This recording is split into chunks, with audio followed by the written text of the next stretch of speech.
சாதி ஒழிப்பை சமூக விடுதலை என தமிழகத்தில் களமாடி வரும் விடுதலை சிறுத்தைகள் கட்சியினர் தமிழர்களின் உரிமைகளுக்காகவும் ஒடுக்கப்பட்டோரின் விடுதலைக்காகவும் போராடி வருகின்றனர். இன்றைய களத்தில் சிறுத்தைகள் நிகழ்ச்சியில் கட்சி தலைவரும் எழுத்து தமிழரின் நிகழ்ச்சிகள் மட்டுமின்றி எழுத்து தமிழரின் ஆணைக்கு இணங்க களத்தில் சிறுத்தைகள் பங்கேற்ற நிகழ்ச்சிகள் அனைத்தையும் இப்போது பார்க்கலாம். ராமநாதபுரம் மாவட்டம் பரமக்குடியில் உள்ள SMT மகாலில் விடுதலை சிறுத்தைகள் கட்சியின் மேற்கு மாவட்ட சார்பில் மதசார்பின்மை காப்போம் பெருந்திரள் மக்கள் எழுச்சி பேரணி தீர்மானங்கள் விளக்கு பொதுக்குழு தொடர்பாக மாவட்ட செயற்குழு கூட்டம் மாவட்ட செயலாளர் பிரபாகரன் தலைமையில் நடைபெற்றது. இக்கூட்டத்தில் கட்சி மேலிட பொறுப்பாளர்களாக இஸ்லாமிய ஜனநாயக பேரவை மாநில துணை பொதுச் செயலாளர் அப்துல் ரஹ்மான், மண்டல செயலாளர் முருகன், மாலின், வழக்கறிஞர் அணி மாநில துணை பொதுச் செயலாளர் கோபால் பாண்டியன், கிழக்கு மாவட்ட செயலாளர் அற்புதகுமார் ஆகியோர் கலந்து கொண்டனர். புதுக்கோட்டை மாவட்டம் திலகர் திடலில் விடுதலை சிறுத்தைகள் கட்சியின் சார்பில் மதசார்பின்மை காப்போம் எழுச்சி பேரணியில் தீர்மான விளக்கு பொதுக்கூட்டம் நடைபெற்றது. இதில் கனிம வளத்துறை அமைச்சர் ரகுபதி மற்றும் விடுதலை சிறுத்தைகள் கட்சியின் துணை பொதுச் செயலாளர் வன்னியரசு ஆகியோர் சிறப்பு விருந்தினராக கலந்து கொண்டனர். இதில் புதுக்கோட்டை மாவட்ட செயலாளர் தமிழ்ச்செல்வன், இளமதி, அசோகன், கருவெள்ளை நெஞ்சம் உள்ளிட்ட பலர் கலந்து கொண்டனர். முதலில் இந்தியாவை மதச்சார்பற்ற நாடாக பாதுகாப்போம் என்கின்ற அந்த தீர்மானம் மிக முக்கியமானது. மாண்புமிகு அமைச்சர் அவர்கள் இப்பொழுது பேசும்பொழுது சொன்னார்கள், புரட்சியாளர் அம்பேத்கர் யாத்து கொடுத்த அரசியலமைப்பு சட்டத்தை பாதுகாப்பது, அந்த அரசியலமைப்பு சட்டத்தின்படி இந்தியாவை வழிநடத்துவது என்கின்ற அந்த அடிப்படையிலே இன்றைக்கு நாம் இந்த அரசியலமைப்பு சட்டத்தை பாதுகாக்க வேண்டும் என்ற தீர்மானத்தை ஏற்றிருக்கின்றோம். எந்த அடிப்படையில் அந்த தீர்மானம் ஏற்றப்பட்டிருக்கின்றது, எதற்காக அரசியலமைப்பு சட்டத்தை பாதுகாக்க வேண்டும் என்ற ஒரு தீர்மானத்தை இப்பொழுது அரசியலமைப்பு சட்டம் நடந்து கொண்டிருக்கின்றது, நம்மை வழிநடத்தி கொண்டிருக்கின்றது. தீர்மானத்தை ஏற்ற வேண்டும், அதான் ரொம்ப முக்கியமாக நான் பார்க்கின்றேன். இதற்கு நாம் முன்னாடி வரலாற்று பின்னணியிலிருந்து இந்த தீர்மானத்தை நாம் புரிந்து கொள்ள வேண்டும். தோழர்களே,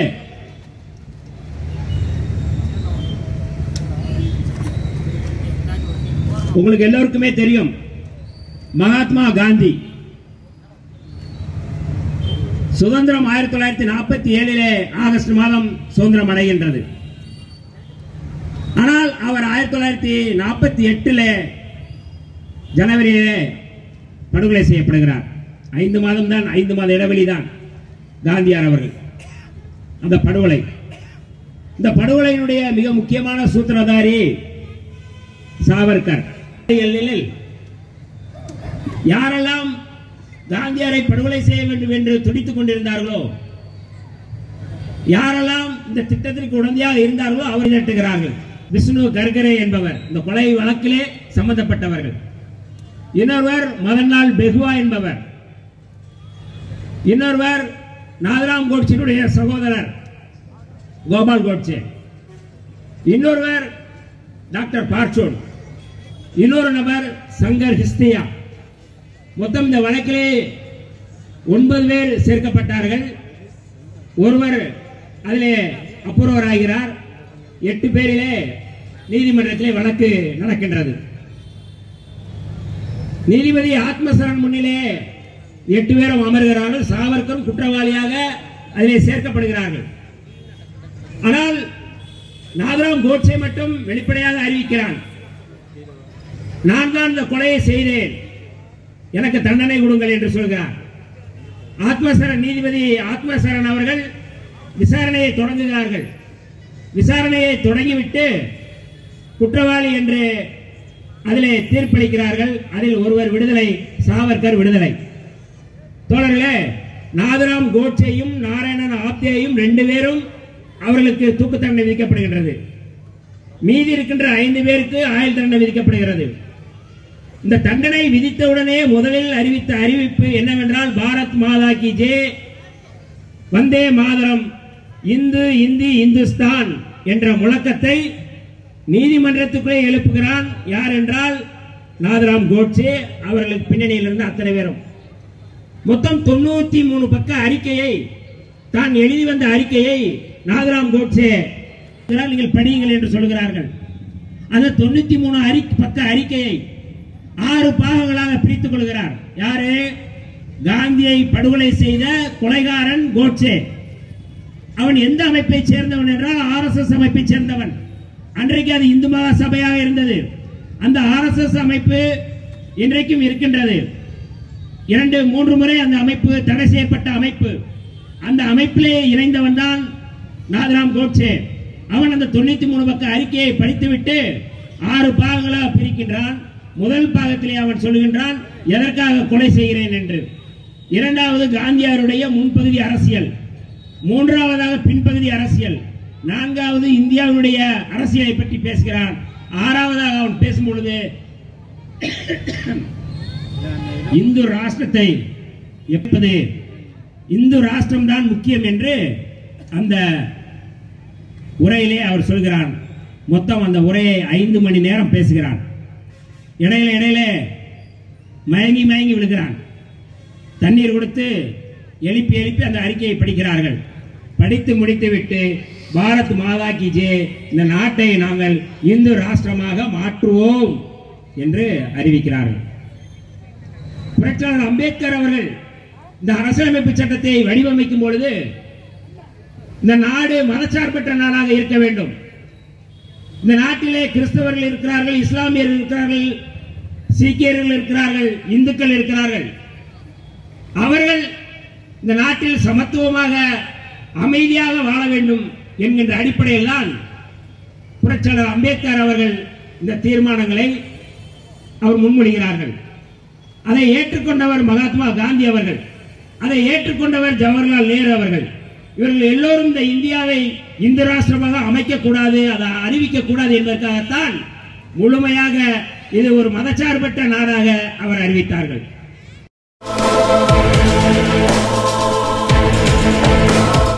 திருவண்ணாமலை மாவட்டம் செங்கம் அடுத்த அட்டவாடி எம்ஜிஆர் நகர் பகுதியைச் சேர்ந்த அரவிந்த் விடுதலை சிறுத்தைகள் கட்சியின் கிளை செயலாளராக பொறுப்பு வகித்து வருகிறார்.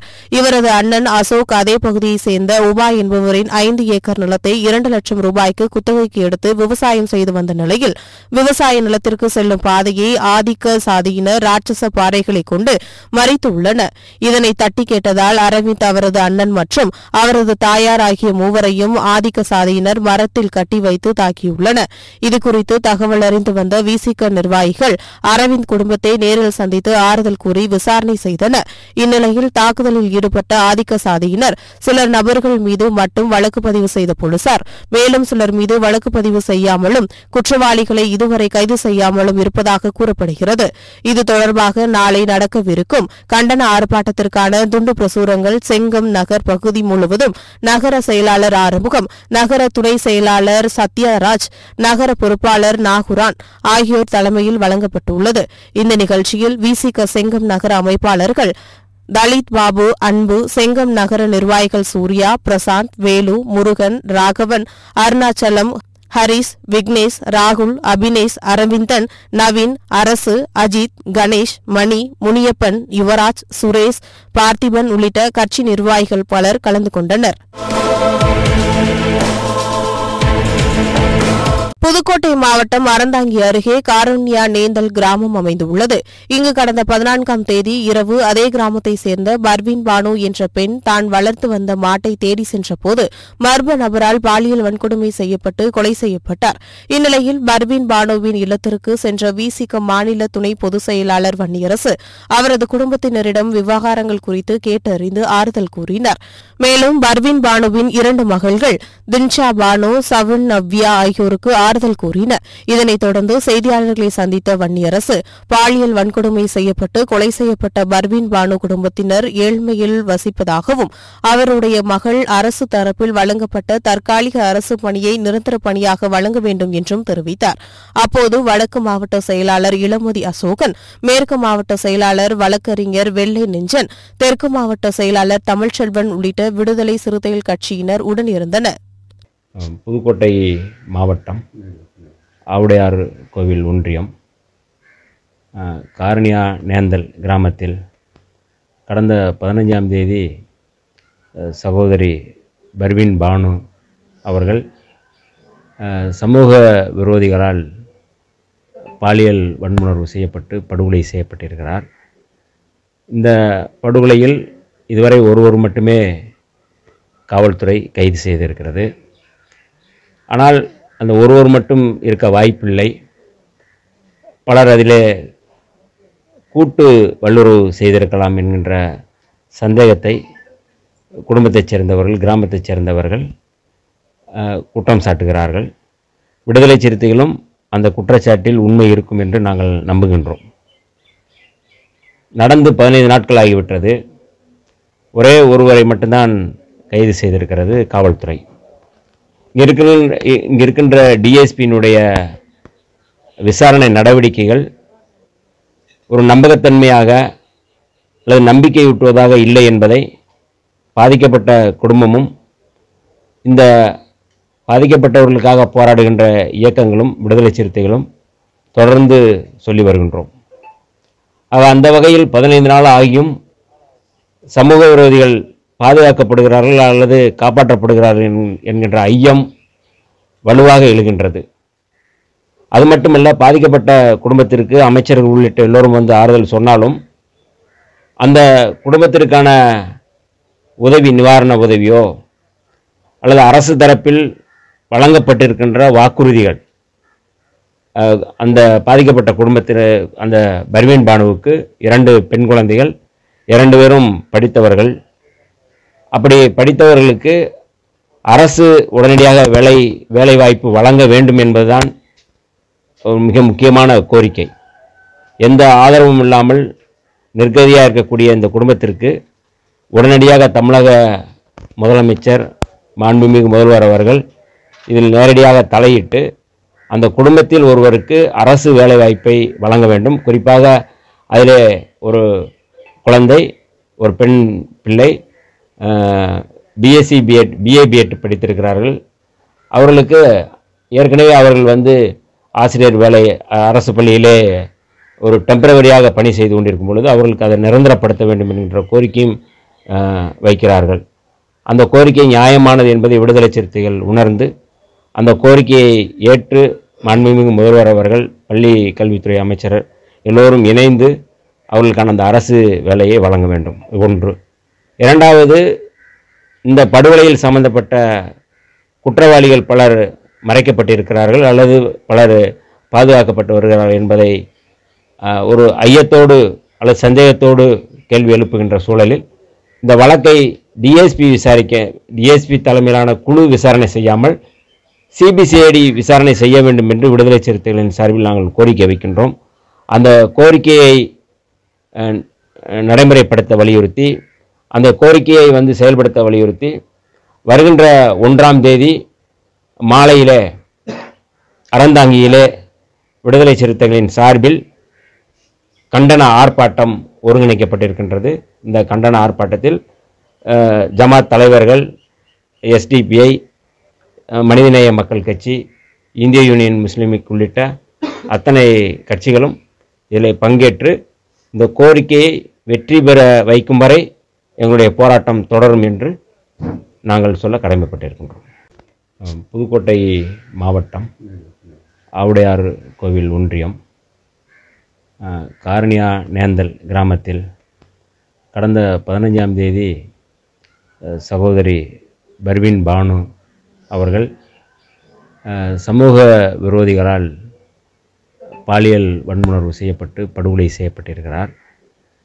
இந்த படுகொலையில் இதுவரை ஒருவர் மட்டுமே காவல்துறை கைது செய்திருக்கிறது. ஆனால் அந்த ஒருவர் மட்டும் இருக்க வாய்ப்பில்லை. பலர் அதிலே கூட்டு வல்லுறவு செய்திருக்கலாம் என்கின்ற சந்தேகத்தை குடும்பத்தைச் சேர்ந்தவர்கள், கிராமத்தைச் சேர்ந்தவர்கள் குற்றம் சாட்டுகிறார்கள்.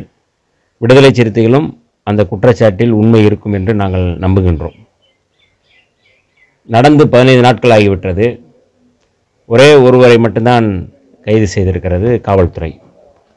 இங்கே இருக்கின்ற டிஎஸ்பியினுடைய விசாரணை நடவடிக்கைகள் ஒரு நம்பகத்தன்மையாக அல்லது நம்பிக்கையூட்டுவதாக இல்லை என்பதை பாதிக்கப்பட்ட குடும்பமும் இந்த பாதிக்கப்பட்டவர்களுக்காக போராடுகின்ற இயக்கங்களும் விடுதலை சிறுத்தைகளும் தொடர்ந்து சொல்லி வருகின்றோம். அந்த வகையில் 15 நாள் ஆகியும் சமூக விரோதிகள் பாதுகாக்கப்படுகிறார்கள் அல்லது காப்பாற்றப்படுகிறார்கள் என்கின்ற ஐயம் வலுவாக எழுகின்றது.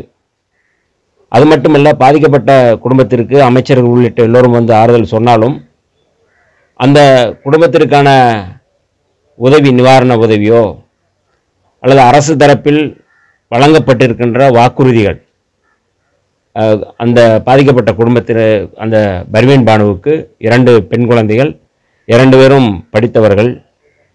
அப்படி படித்தவர்களுக்கு அரசு உடனடியாக வேலை வாய்ப்பு வழங்க வேண்டும் என்பதுதான் மிக முக்கியமான கோரிக்கை. எந்த ஆதரவும் இல்லாமல் நிர்கதியாக இருக்கக்கூடிய இந்த குடும்பத்திற்கு உடனடியாக தமிழக முதலமைச்சர், மாண்புமிகு முதல்வர் அவர்கள் இதில் நேரடியாக தலையிட்டு அந்த குடும்பத்தில் ஒருவருக்கு அரசு வேலைவாய்ப்பை வழங்க வேண்டும். குறிப்பாக அதிலே ஒரு குழந்தை, ஒரு பெண் பிள்ளை பிஎஸ்சி பிஎட், பிஏ பிஎட் படித்திருக்கிறார்கள்.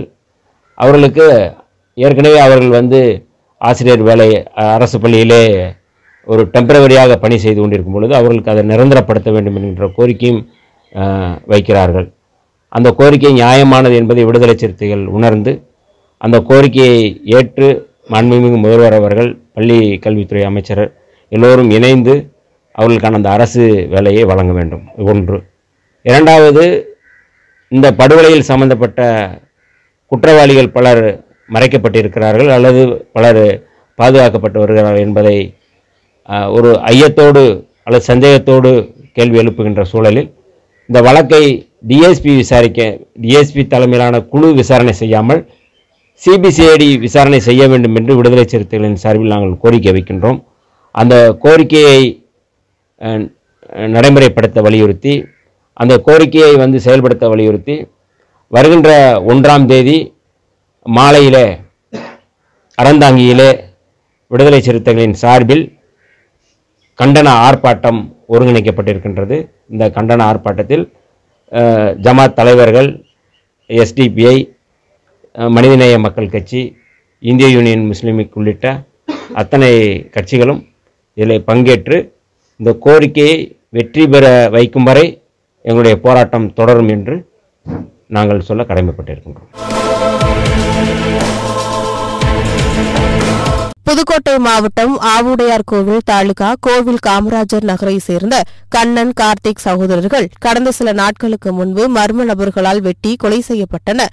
இந்த சம்பவம் தொடர்பாக இதுவரை 7 பேர் கைது செய்யப்பட்டு சிறையில் அடைக்கப்பட்டுள்ளனர். இந்நிலையில் காமராஜர் நகரில் அமைந்துள்ள கண்ணன், கார்த்திக் ஆகியோர் வீட்டிற்கு சென்ற விசிக மாநில துணை பொதுச் செயலாளர் வன்னியரசு கண்ணனின் மனைவி மற்றும் கண்ணனின் தாய் ஆகியோரை நேரடியாக சந்தித்து ஆறுதல் கூறினார். மேலும் அவரது உறவினர்களை சந்தித்து நடைபெற்ற விவரங்களை கேட்டறிந்தார். அப்போது மாவட்ட துணை செயலாளர், மாநில, மாவட்ட, ஒன்றிய, நகர பொறுப்பாளர்கள் உடனிருந்தனர். புதுக்கோட்டை மாவட்டத்தில் இன்று பல்வேறு நிகழ்வுகளில் கலந்து கொண்ட விசிக மாநில துணை பொதுச் செயலாளர் வன்னியரசு விசிக அலுவலகத்தில் செய்தியாளர்களை சந்தித்தார். அப்போது புதுக்கோட்டை மாவட்டத்தில் தாழ்த்தப்பட்டோருக்கு எதிராக நடைபெறும் வன்கொடுமைகளில் நடைபெறும் கொலையை விசாரிக்க காவல்துறையினர் அலட்சியம் காட்டுவதாகவும், ஆவுடையார்கோவில் மற்றும் காரண்யா நேந்தல் ஆகிய பகுதிகளில் நடைபெற்ற கொலை சம்பவத்தை விசாரிக்க சிபிசிஐடி விசாரணை அமைக்க வேண்டும் என்றும், புதுக்கோட்டை மாவட்டத்தில் நடைபெறும் வன்கொடுமைகளை கண்டித்து ஆகஸ்ட் 1ஆம் தேதி அறந்தாங்கியில் மாபெரும் கண்டன ஆர்ப்பாட்டம் நடைபெறும் என்றும் தெரிவித்தார். புதுக்கோட்டை மாவட்டமே ஒரு வன்கொடுமை மாவட்டமாக மாறியிருப்பது அதிர்ச்சிக்குள்ளாக இருக்கிறது. தொடர்ச்சியாக அந்த பகுதியில் தாழ்த்தப்பட்ட சமுதாயத்தைச் சேர்ந்தவர்கள், சிறுபான்மை சமுதாயத்தைச் சேர்ந்தவர்களுக்கு ஒரு பாதுகாப்பற்ற ஒரு சூழல் உருவாகி இருக்கிறது. வேங்கை வயல், வடகாடு, அதைத் தொடர்ந்து இப்பொழுது இந்த ஆவுடையாபுரம் காமராஜ் நகரில் 2 இளைஞர்கள், கண்ணன், கார்த்திக், 2 இளைஞர்களும் அழைத்து வந்து கழுத்தறுத்து படுகொலை செய்திருக்கிறது சமூக விரோத கும்பல். இவர்கள் கூலிப்படையை வைத்து கொலை செய்திருக்கிற குற்றச்சாட்டை இந்த பகுதியில் இருக்கிற மக்கள் வலியுறுத்துகிறார்கள், சொல்கிறார்கள்.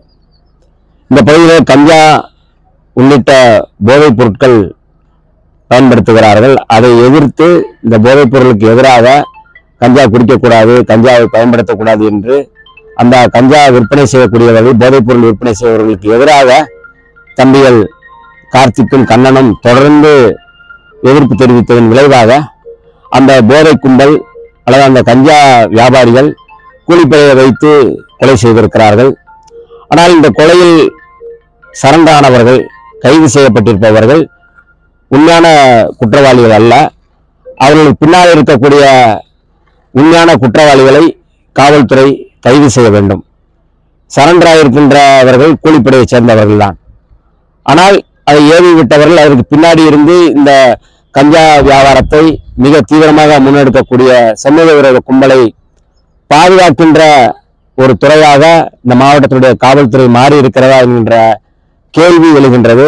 ஒரு பாதுகாப்பற்ற சூழலில் இந்த மாவட்டத்தில், குறிப்பாக இந்த ஆவுடையாபுரத்தில் இப்பொழுது ஆவுடையார் கோவிலில் காமராஜ் நகர், இங்கே கண்ணன், கார்த்திக், அதே போல வந்து அங்கே காரியான நேந்தல் அந்த பகுதியிலே பர்வீன் பானு, அவரும் வந்து அந்த பெண்ணும் 45 வயது மதிக்கத்தக்க பெண்.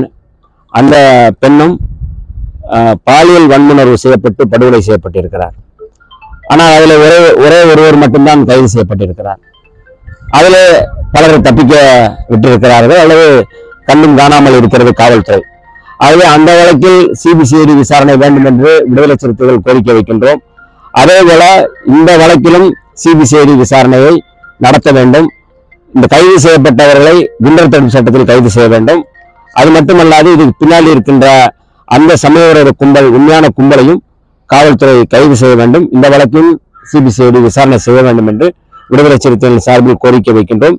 இந்த 2 காரணங்களை மையப்படுத்தி அதாவது கண்ணன், கார்த்திக் படுகொலை, அதே போல பர்வீன் பானு பாலியல் வல்லுறவு படுகொலை, இந்த 2 சம்பவங்களை வைத்து 1ஆம் தேதி, ஆகஸ்ட் 1ஆம் தேதி அறந்தாங்கியில மாலை 3 மணிக்கு விடுதலை சிறுத்தைகளின் சார்பில் மிகப்பெரிய ஒரு போராட்டம் ஒருங்கிணைக்கப்பட்டிருக்கின்றது.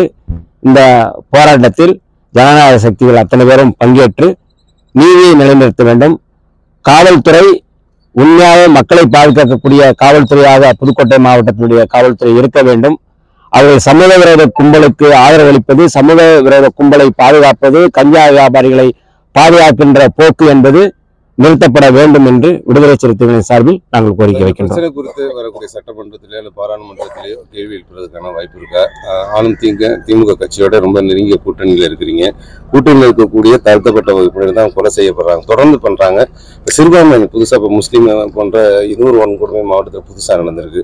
ஃபர்ஸ்ட் குற்றச்சாட்டு தடுத்து பாடுறதுனால இந்த அளவுக்கு வன்முறை பெரிய நினைக்கிறீங்க? இல்ல, அதாவது வந்து இந்த குற்றச்சாட்டு குறித்து வந்து நம்ம விடுதலை சிறுத்தைகள் தான் இதை முன்னெடுக்கிறோம். யாரும் இது குறித்து வந்து அக்கறைப்படுவதாக இல்லை. விடுதலை சிறுத்தைகள் இந்த போராட்டத்தை நாங்கள் அறிவிச்சிருக்கிறோம். இதுவரை வந்து வேற யாரும் எந்த கட்சி இது குறித்து வந்து பேசியிருக்கிறார் என்று தெரியவில்லை. கட்டாயம் நாங்கள் எங்களுடைய தலைவரின் கவனத்திற்கு இதை எடுத்து சென்றிருக்கின்றோம். அவரும் பேசியிருக்கிறார்கள். முதல்வர் கவனத்துக்கு நாங்கள் எடுத்து செல்வோம். இதையெல்லாம் தாண்டி மக்கள் மன்றத்திலே, மக்கள் களத்திலே மக்களுக்காக எப்போதும் வந்து சமரசம் இல்லாமல் இருக்கக்கூடிய இயக்கம் பேரியக்கம் விடுதலை சிறுத்தைகள். ஆகவே கூட்டணி என்பது வேறு, மக்களுடைய உரிமைகள், மக்களுடைய பாதுகாப்பு என்பது வேறு. ஆகவே 2ஐயும் ஒன்றாக நாங்கள் பார்க்க மாட்டோம். போராட்ட காலத்தில் நாங்கள் வந்து மக்களை அணிதிரட்டுவோம். ஒரே மாசத்துல 4 கொலை நடந்திருக்கு. சட்ட ஒழுங்கு எப்படி இருக்குன்னு இல்ல, அதுதான். அதாவது வந்து அந்த அறந்தாங்கி பகுதி மட்டும் புதுக்கோட்டை மாவட்டமே ஒரு வன்கொடுமை பிரதேசமாக அறிவிக்க வேண்டும்.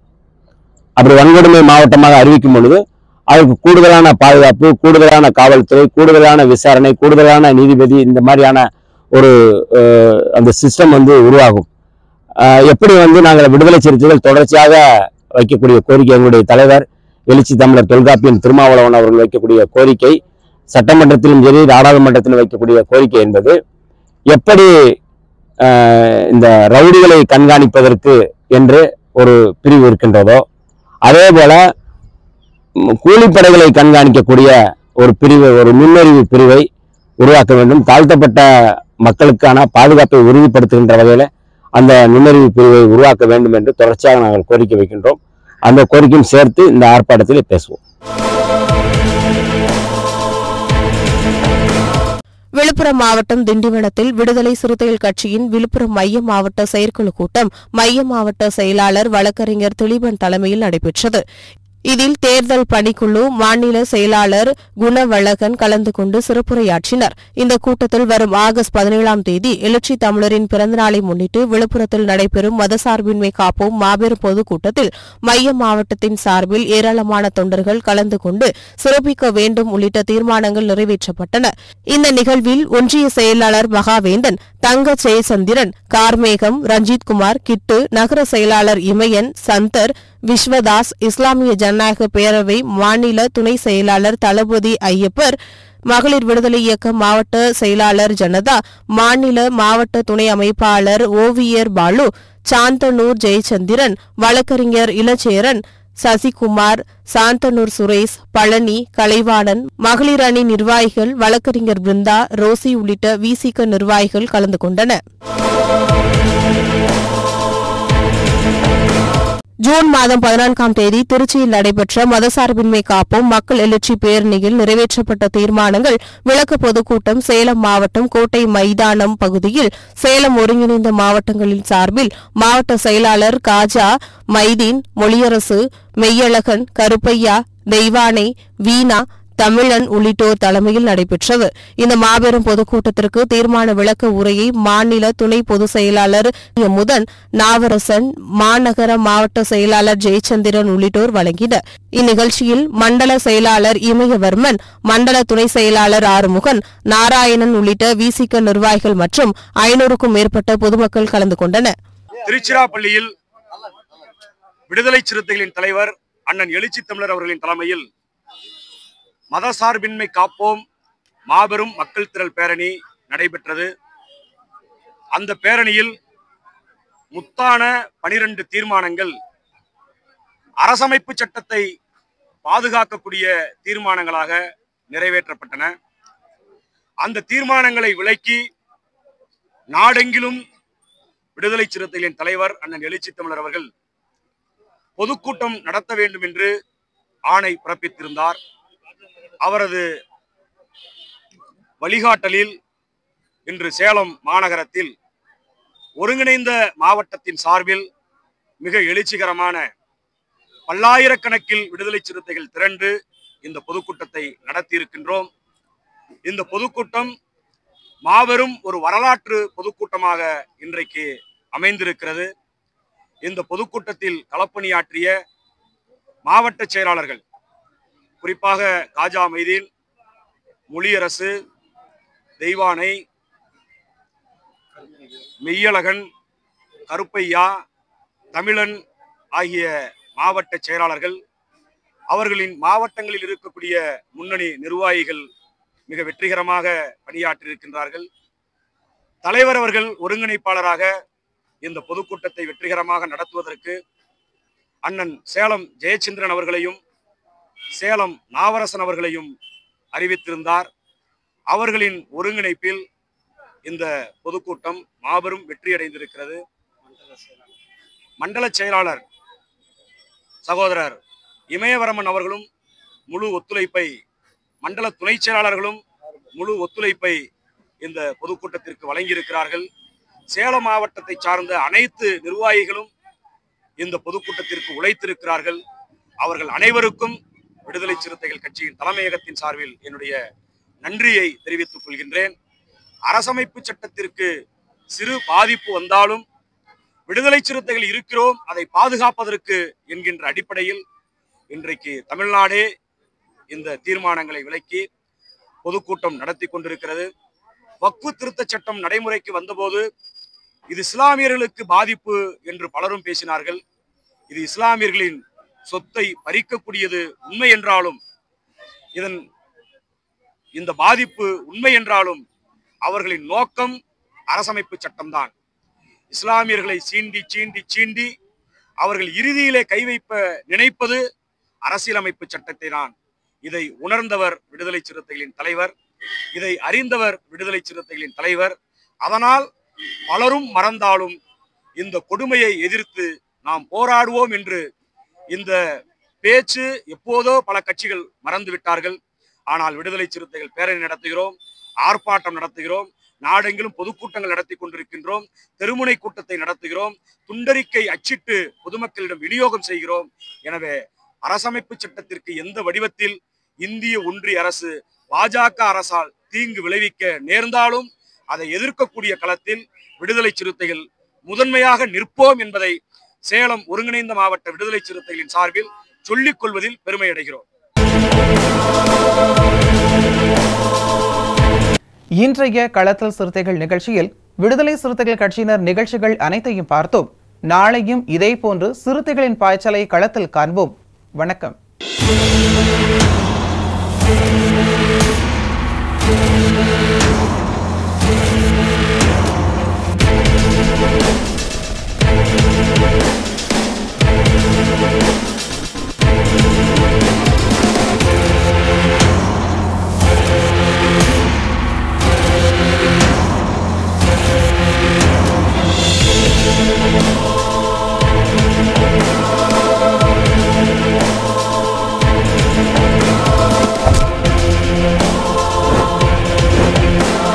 உயிரின் உயிரான விடுதலை சிறுத்தைகளே,